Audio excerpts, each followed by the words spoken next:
That's a really interesting point. I don't think about it as hype. It's here, right? Like we all use AI Hmm. tools every single day. There's enough survey now that shows that actually, if you think about consumer adoption, at least, like we're all using simple tools, maybe AI as a thought partner, AI to help with images, videos, and so on. I think the issue is that there's so many more features platform coming up every single day, maybe broadly say like things like video, right? Sora 2 one week. And then like you've mentioned, Agent Kit the other week. So you got to keep up with that. But also on an industry specific point of view, there's AI for project management, there's AI for construction, there's AI for finance. So yeah, the pressure is on, right?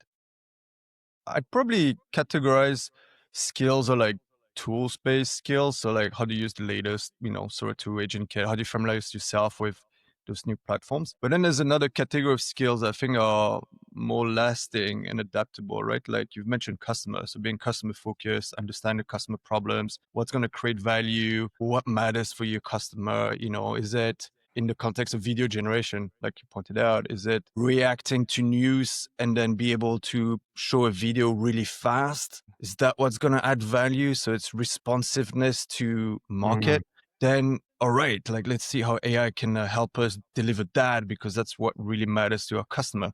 But you see that mindset, is also a skill, right? I think it's important to get the right blend between understanding what are the problems worth solving, what's creating value for customers, users, or in your personal life too, right? You are your own customer. And then, of course, be adaptable and understand how to leverage those tools. Like, we moved from clicking buttons in a complex interface to actually, let's get comfortable and write English, right?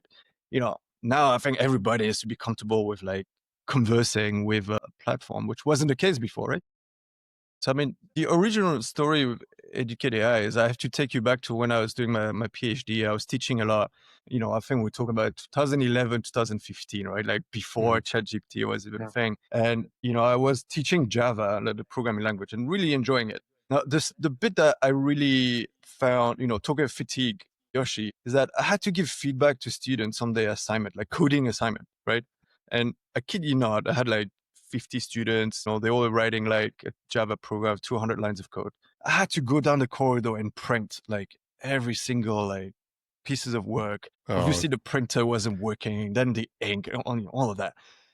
Exactly. Like we all have a story like that where there's something that has so much inertia, bottleneck, and it's just not Hmm. fun. And I Hmm. had to print and manually mark it. Obviously, I was getting tired, and I was like, oh, like we can do better, right? So I wanted to figure a way to personalize feedback automatically for coding assignments, so that students have a better experience. Like you don't want to wait 3 weeks for me to come back to you, right, with feedback. And also, I just wasn't enjoying it. I'd rather like speak to the student one on one, right, rather than like Yeah. just like when you go through like boring stuff. So educate, yeah, was born out of that. Like, Hmm. the original story is like specifically solving this one problem, personalized coding feedback for students learning programming, right? And then, the intelligence came out of that, right? Like, for example, if I can see that Yoshi, you making the same mistake every single time, maybe it's basic stuff like code indentation, or maybe with a recursive problem, like you forgetting the base case. I should remember that, right? As a Hmm. teacher, I do.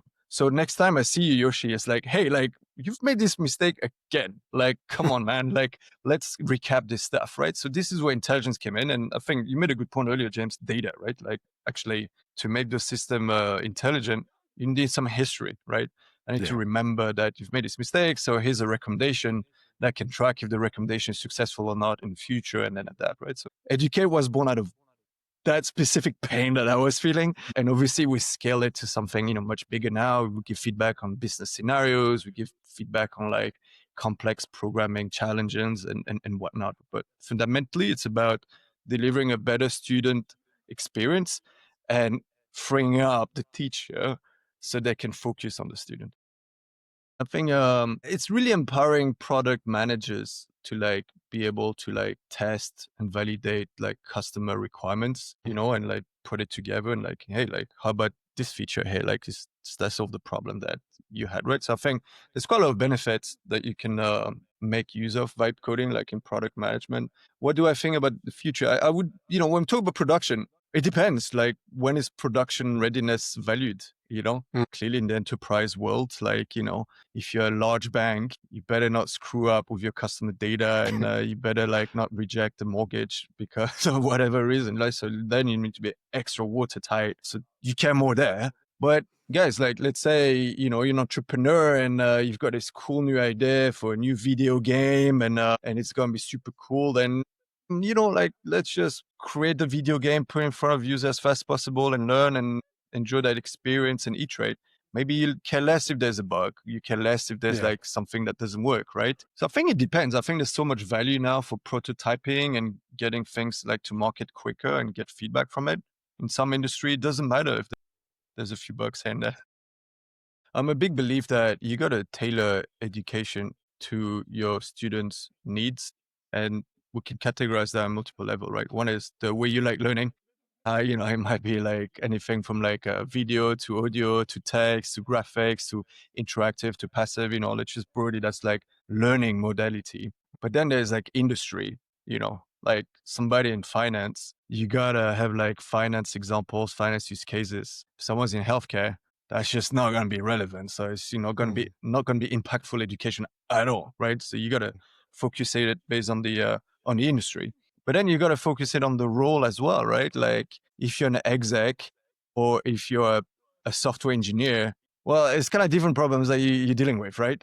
So you also have to be able to tailor based on the role. So for me, the big opportunity with education now and AI, actually, we have a path to personalized education across all learning modalities, yeah. across all industries, and across all roles. I mean, how exciting is that? Big. Like, all three of On that, us, we could be learning. I think that's the North Star. The challenges and the things that keep me up at night, more on a philosophical point of view, is that if we're too rely on AI on a day to day, are we missing some skills? Like we're depending on AI. That's the opportunity, the challenge of education is that, again, back to balance. Like you can personalize education to each individual, but also you don't want them to just rely on AI to do everything. What's the point of learning? Maybe that's the question to think about, right? What's the point of learning if AI can do it? And I mean, I don't have kids, but I can tell you when, if I have kids, like I would want them to be able to not be uh deception, right? Like be able to challenge deception, be able to challenge made up facts that sound very mm, convincing. Would want them to feel confident finding the truth themselves across multiple systems, multiple sources, not just believe what's being said.